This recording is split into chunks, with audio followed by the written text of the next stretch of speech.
Should Brussels read your messages? The battle over chat control is one of the most important debates happening in Europe right now. On the surface, the idea seems simple. The European Commission proposed a law in 2022 called the Regulation to Prevent and Combat Child Sexual Abuse.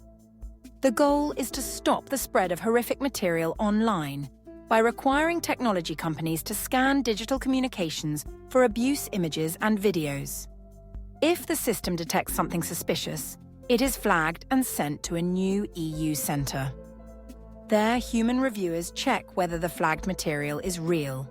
If it is, it goes straight to national police. Supporters of chat control argue this is the only realistic way to catch criminals hiding behind encryption. They say encryption shields abusers from investigators, and without scanning, crimes can remain hidden for years. Timing is critical, they argue. The faster authorities can act, the more likely victims can be protected. They also remind us that big platforms already scan for things like terrorism and copyright violations. So why not use the same tools to protect children? Critics, however, warn that this proposal goes too far. It would scan every message, photo, and file, not just those from suspects. That means mass surveillance at a scale Europe has never seen. To work, chat control would require breaking end-to-end encryption, the same encryption that protects not only private conversations, but also sensitive business data and the European economy itself. Once you weaken encryption, you don't just let police in. You create backdoors that hackers, hostile governments, and cybercriminals can exploit. Security, once broken, cannot be half secure. Opponents also warn about false positives. Algorithms do not have common sense. A family holiday photo, a harmless joke, or even a poor quality picture could be misinterpreted and trigger an investigation. This not only risks harming innocent people, but also wastes police resources that should be focused on real abuse. Another concern is precedent. If the EU, a global leader in privacy rights, adopts blanket scanning, authoritarian regimes will point to Brussels and say, if Europe can do it, so can we. The effect could normalise mass surveillance across the world. And then there are the double standards.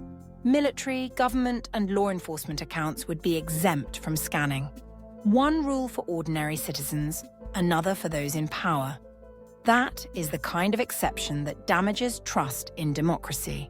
Some compare the proposal to what already exists in the United States, where the NSA scans communications for terrorism threats.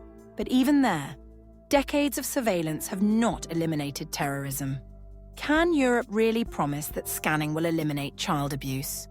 Or are we trading away our privacy for an illusion of safety? Encryption itself may not survive forever. With AI growing more powerful and quantum computing on the horizon, experts warn that encryption as we know it could be broken within the next decade. But that does not mean Europe should accelerate its collapse by creating backdoors now. Today, the law is still undecided. The European Parliament voted in 2023 to reject blanket scanning and demanded targeted measures instead. By 2024, the Council of the EU was split. Some governments supported the plan, others opposed it, and many were undecided. Then, in July 2025, Denmark took over the presidency of the Council and revived the law. The new draft divides services into low, medium, and high risk, applying scanning only to the high-risk ones. It also limits detection to images, videos, and links, leaving texts and voice notes out, at least for now. Still, the danger remains that the scope could expand later, step by step. 15 EU countries currently support the plan, 3 oppose it, and 9 are undecided. The outcome depends on those undecided states.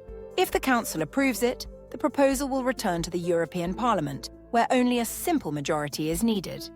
This is where citizens come in. If you are European, you can still make a difference. Contact your members of the European Parliament.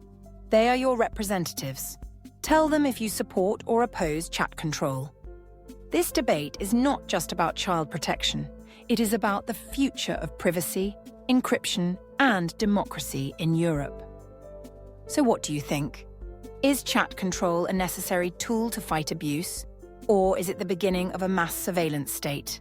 Decide for yourself, and if you want your voice heard, contact your MEP today. In the description, you'll find the link and instructions on how to contact the members of the European Parliament in your country. Thank you for watching.